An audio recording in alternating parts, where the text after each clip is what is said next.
உங்கள் அனைவருக்கும் என் இனிய சலாம். அஸ்ஸலாமு அலைக்கும் வரஹ்மத்துல்லாஹி வபரகாதுஹு. என் முன்னிலையில் இருப்பவர்களிடம் இஸ்லாத்தை பற்றி கவிதை ஒன்றை கூற வந்துள்ளேன்.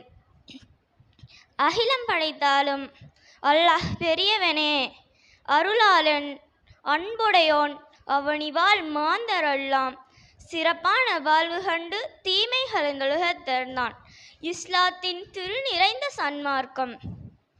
கலிமா பொருளுணர்ந்த கண்ணிய நாம் அல்லாஹ்வே அனுதினமுமே தொழுது அரிய சகாத் அளித்து புனிதமிகும் ரமலானில் பொறுமையுடன் நோன்பிருந்து இதமாக ஹஜ் செய்ய ஏவினான் வல்ல இறை.